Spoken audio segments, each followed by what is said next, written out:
Bismillahirrahmanirrahim. Allahu Akbar. Allahu Akbar. Rabbana atina fid dunya hasanah wa fil akhirati hasanah wa qina adzabannar. Abi Hanzalah nak derma. Nak derma kat mana sayang? Derma kat masjid dah. Hanzalah nak dapat pahala. Masya Allah sayang. Umi, boleh tolong ambilkan tabung? InsyaAllah boleh. Bismillah.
Bismillahirrahmanirrahim. Bismillah walhamdulillah wassalatu wassalamu ala rasulillah Sayyidina Muhammad wa ala alihi wa sahbihi wa mawalah.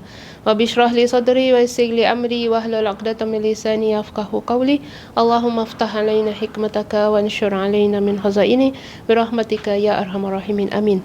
Assalamualaikum warahmatullahi ta'ala wabarakatuh. Apa khabar sidang pendengar sekalian, muslimin dan muslimat yang berbahagia, yang sentiasa menyokong aktiviti Masjid Darul Ghufran. Terima kasih saya daripada pihak masjid.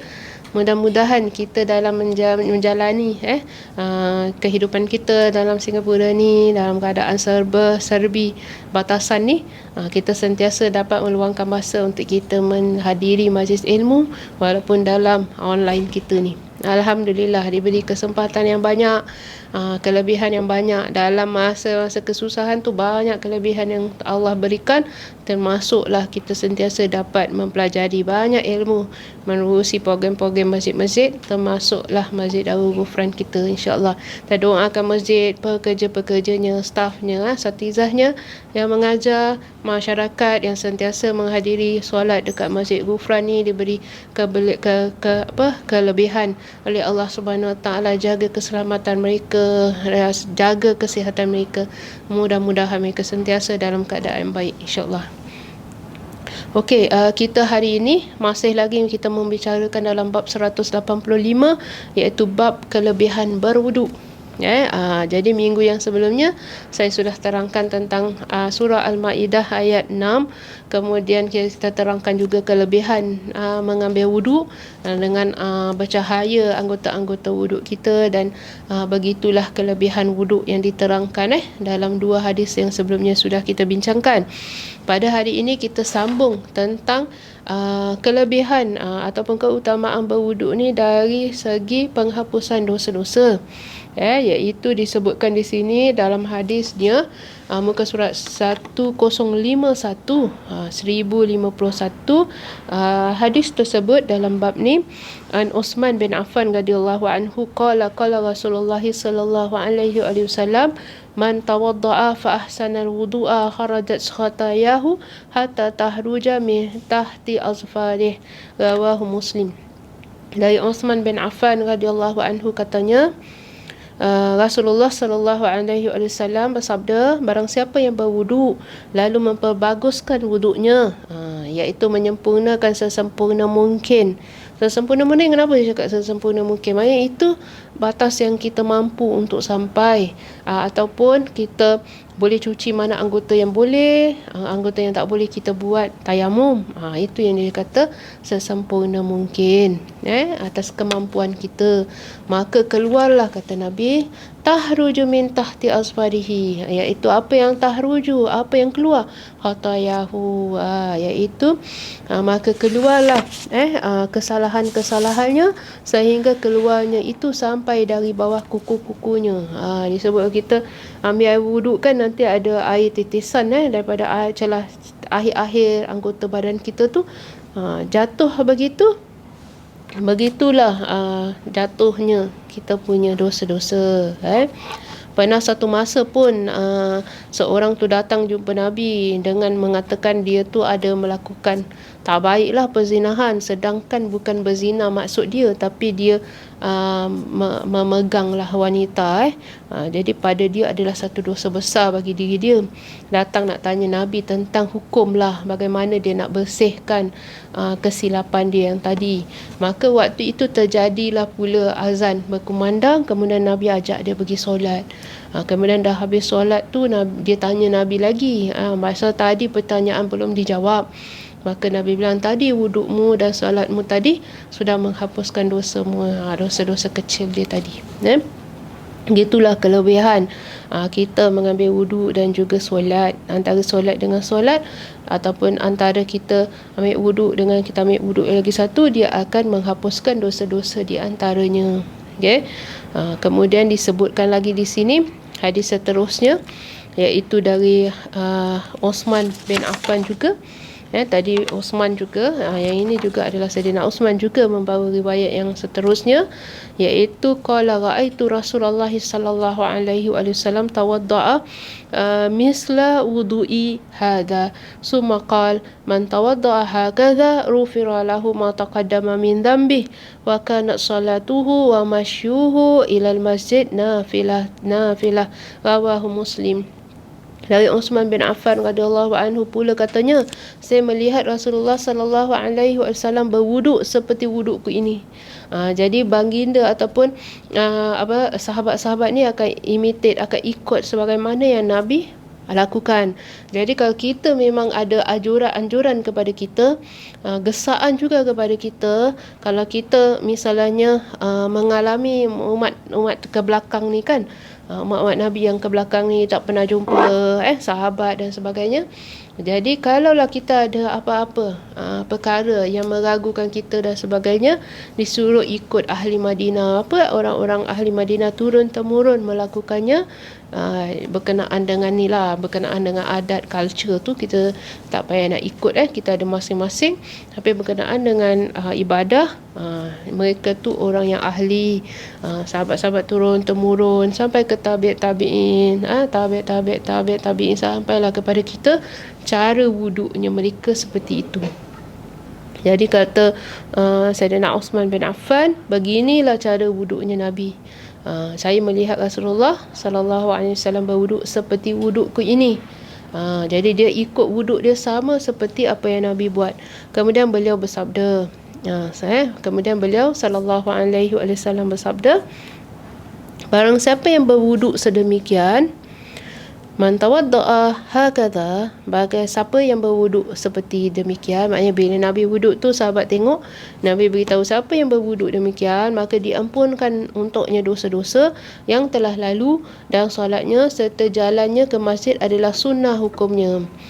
Jadi siapa yang berwuduk seperti ini maka diampunkanlah untuknya dosa-dosa yang telah lalu. Dan solatnya, maknanya lepas dia dah wuduk dan dia solat serta jalannya ke masjid, itu adalah sunnah hukumnya. Jadi jika dia misalnya pergi masjid, dia solat, dia pergi solat ke masjid, jadi dia akan dapat pahala yang berganda-ganda lagi, bertambah-tambah. Macam gitulah maksud dia. Jadi setiap kali dia pergi ke masjid, dia akan dapat pahala sunnah tersebut. Banyak yang dia masyuhu ilal masjid, lagi banyak pahala sunnah yang dia akan dapat. Kemudian hadis seterusnya daripada Abi Hurairah radhiyallahu anhu, anna Rasulullah sallallahu alaihi wasallam qala idza tawadda al-abdu muslim awil mu'min faghasala wajahu kharaja min wajhihi kullu khati'atin nazara ilaiha bi'ainihi ma'al ma' aw ma'a akhiri qatril ma' wa idza ghasala yadayhi kharaja kullu khati'atin kana batashatha yadahu ma'al ma' aw ma'a akhiri qatril ma' fa idza ghasala rijlaihi kharajat kullu khati'atin mashatha rijlahu ma'al ma' aw ma'a akhiri qatril ma' hatta yahruju naqiyan minadh-dhunub. Rawahu Muslim. Dari Abu Hurairah radhiyallahu anhu katanya bahawasanya Rasulullah sallallahu alaihi wasallam bersabda, apabila seorang hamba yang muslim atau mukmin itu berwuduk lalu ia membasuh mukanya, Nabi sebut basuh muka, maka keluarlah dari mukanya itu semua kesalahan yang sebabkan ia melihat padanya dengan kedua matanya. Maknanya apa yang ada kat muka kan, dosa-dosa yang banyak dekat muka ni akan keluar dari apa yang kalau kita lihat daripada mata, kedua mata, airnya keluar semua kan daripada muka kita. Jadi dan keluarlah ia beserta air ataupun beserta titisan air yang terakhir. Maknanya jatuhkan air, jatuh menitis ni akan keluar sampailah titisan terakhir tu, keluarlah dosa-dosa yang terjadi oleh mata kita ataupun oleh muka kita. Jikalau ia membasuh kedua tangannya, maka keluarlah dari kedua tangannya itu semua kesalahan yang dilakukan oleh kedua tangannya beserta air yang beserta titisan air yang terakhir. Jika cuci tangan ni sampailah meleleh air yang terakhir ni, air jatuh, situlah akan keluarnya sampai titisan yang terakhir dosa-dosanya. Selanjutnya apabila ia membasuh kedua kakinya, maka keluarlah semua kesalahan yang dijalankan oleh kedua kakinya beserta air ataupun beserta titisan air yang terakhir. Cuci kaki, so ada menitik-menitik air, itulah keluarnya dosa-dosa. Anda akan nampak dosa-dosa itu keluar sebagaimana titisan air itu keluar. Tapi jangan pula ada banyak air kita taruh jadi banyak dosa keluar. Itu tidak menghapuskan dosa, malah menambahkan dosa. Kerana apa? Membuat satu perkara membazir air banyak semasa solat makruh, tak suka, Nabi tak suka. Kedua adalah amalan syaitan membazir tu. Jadi janganlah bila kita sebut gini nanti banyak pula air, berkali-kali cuci, paling tidak 3 kali. Jangan berlebih-lebihan. Semua benda-benda berlebih-lebihan tidak disukai. Kemudian disebutkan lagi daripada Abu Hurairah lagi, anna Rasulullah sallallahu alaihi wasallam atal maqbarah faqala assalamu alaikum dara qaumin mu'minin wa inna insyaallahu bikum lahikun. Ni kalau kita masuk ke dalam kubur, perkuburan, bukan kita masuk kubur, perkuburan orang Islam, nanti kita disuruh untuk memberi salam. Assalamualaikum dara qaumi mu'minin wa inna insyaallahu bikum lahikun. Iaitu kata Abu Hurairah bahawasanya Rasulullah sallallahu alaihi wasallam mendatangi suatu kuburan lalu mengucapkan assalamualaikum wahai perumahan kaum mukminin, dan kita semua insya-Allah akan menyusul engkau semua. Kita akan menyusul, tak lama lagi tak tahu rumah kita yang kat mana, ceruk mana, sebelah mana, negeri mana, tanah mana, tak tahu. Siapa yang menanam kita pun kita tak tahu. Jadi kemudian disebutkan lagi wadidtu ana qad ra'ayna ihwanana. Saya ingin kalau kita semua sudah dapat melihat saudara-saudara kita. Jadi para sahabat berkata, insya-Allah akan menyusul engkau semua. Saya ingin kalau kita semua sudah dapat melihat saudara-saudara kita. Ni Nabi sebutlah wa inna insyaallahu bikum lahikun wadidtu ana qad ra'ayna ihwanana. Kata Nabi, saya ingin kalau kita semua dapat melihat saudara-saudara kita. Nabi sebut saudara-saudara kita kan, sahabat tanyalah, qalu walasna ihwanaka ya Rasulullah? Qala antum ashabi wa ihwanuna alladhina lam ya'tu Jadi para sahabat bertanya, bukankah kita ini saudara-saudara Tuhan ya Rasulullah? Beliau sallallahu alaihi wasallam menjawab, engkau semua adalah sahabat-sahabatku, sedang saudara-saudara kita itu masih belum datang lagi. Jadi itu adalah kategori sahabat Nabi, tapi saudara-saudara se-Islam kita ni, kata Nabi, kita belum jumpa lagi. Sedangkan saudara-saudara kita itu masih belum datang lagi. Para sahabat berkata, qalu kaifa ta'rifu ma lam ya'ti ba'du min ummatika ya Rasulullah. Faqal ara'aita law anna rajulan lahu khailun ghurrun muhajjalatun baina zahrai khailin duhmin buhmin ala ya'rifu khailah. Qalu bala ya Rasulullah. Qala fa innahum ya'tuna rurran muhajjalina minal wudu wa ana fataruhum ilal haud. Rawahu Muslim. Ini kelebihan, ciri-ciri umat Nabi pada hari kiamat. Macam mana Nabi nak kenal? Bagaimana? Ni sahabat tanya, bagaimana Tuan dapat mengetahui orang-orang yang masih belum datang dari golongan umat Tuan ya Rasulullah? Macam mana nak tahu? Orang-orang belum datang, tak jumpa Nabi pun kan. Kita lah sepertinya tak jumpa Nabi. Beliau sallallahu alaihi wasallam bersabda, ingat ni sangat-sangat penting. Okay. Nabi tanya, dia orang tanya Nabi, Nabi tanya balik, bagaimanakah pendapatmu sekiranya ada seorang lelaki mempunyai seekor kuda yang putih bersih kepalanya? Atas ni Nabi sebutnya macam dia punya dia punya bulu atas ni putih bersih kepalanya, putih pula kakinya, serta di samping kuda yang hitam polos, tidakkah pemilik itu dapat mengetahui kudanya sendiri? Jadi dia kata, kalau ada seorang yang mempunyai kuda putih, atasnya putih, jadi ada hadis yang mengatakan atasnya putih. Yang di sini hadisnya mengatakan kuda tu putih bersih kepalanya, putih pula kaki-kakinya, berada di samping kuda yang hitam, satu badan hitam kuda-kuda tu. Ada hadis yang Nabi sebutkan, kalaulah sekumpulan kuda-kuda hitam ni, tapi di tengah ada satu kuda putih atasnya, di atas kepalanya putih, nescaya dapat tahu tak kuda putih di tengah kuda-kuda hitam tu. Jadi sahabat bilang, bolehlah boleh nampak, so obvious kan, akan terkeluar nampak putih di kalangan yang hitam-hitam. Jadi Nabi bilang, itulah umat Nabi Muhammad sallallahu alaihi wasallam yang Nabi tak jumpa, tapi dia adalah umat Nabi. Dia adalah saudara-saudara se-Islam. Di situ Nabi beritahu, tanya pada sahabat ni, kalau ada kuda putih sebelahan kuda hitam, tahu tak pemilik kuda tu, dia boleh tahu tak, boleh nampak tak mana kuda putih dia? Kata sahabat-sahabat yang ada pada waktu itu, para sahabat menjawab, ya tentu dapat ya Rasulullah. Beliau sallallahu alaihi wasallam bersabda, sesungguhnya umatku yang akan datang itu ialah dalam keadaan bercahaya wajahnya serta putih bersih tubuhnya dari sebab berwuduk. Jadi disebabkan wuduk, the whole body-nya bercahaya dan putih bersih. Dan paling hebat sekali adalah bercahaya. Disebabkan apa?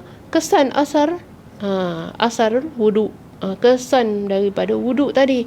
Dan saya adalah yang terlebih dulu dari mereka itu untuk datang ke telaga. Maknanya Nabi akan sampai kat situ, tunggu mereka untuk sampai ke telaga Nabi sallallahu alaihi wasallam. Nampak tak? Kelebihan yang sangat-sangat banyak bagi mereka yang berwuduk, memperbaiki wuduk, memperbaguskan wuduk mereka. Di sinilah diterangkan kelebihan menjadi umat Nabi Muhammad. Kelebihan Nabi tak pernah jumpa umat tersebut, tapi umat tersebut tu yang seperti kita akhir zaman tak jumpa Nabi, tak jumpa sahabat-sahabat Nabi pun, tabi' Nabi yang jumpa sahabat Nabi pun kita tak jumpa. Kita adalah yang ditunggu-tunggu oleh Nabi sallallahu alaihi wasallam, yang disebut sebagai disebut ikhwanana, iaitu saudara-saudara kita, kata Nabi. Jadi walaupun kita tak jumpa Nabi, tapi kita adalah kata Nabi, saudara-saudara se-Islam. Begitulah tingkatan kelebihan umat Islam. Kita tengok hadis ni, umat Islam Allah jadikan kita seperti umat yang tidak ada mana yang lebih baik daripada yang lainnya, melainkan ketakwaan kepada Allah dengan mengamalkan segala rukun-rukun Islam dan rukun-rukun iman tu. Rukun Islam, rukun iman, maka kita semua adalah satu saudara. Jadi bila orang nak masuk Islam, rukun iman, rukun Islam tu mesti nak kena tahu. Jadi itu basicnya, merangkumkan kita kepada satu syahadah, iaitu apa pun orang yang masuk Islam mesti akan baca syahadah yang sama. Walaupun apa bangsa, apa culture, apa tribes ke, apa puak pun mereka, apabila mereka Islam, mereka kena baca satu syahadah yang sama. Kemudian beriman dalam syahadah tu menunjukkan iman kepada Allah yang satu, pada Nabi yang satu, Nabi yang akhir. Nabi semua kita percaya, tapi kepada Nabi yang terakhir, kita percaya kepada Nabi yang terakhir, walaupun kita punya pendapat-pendapat tentang agama-agama samawi itu, kitab-kitab yang terdahulu semua, tapi kita tetap berpegang kepada Nabi yang akhir, menyatukan kita pada Quran yang satu.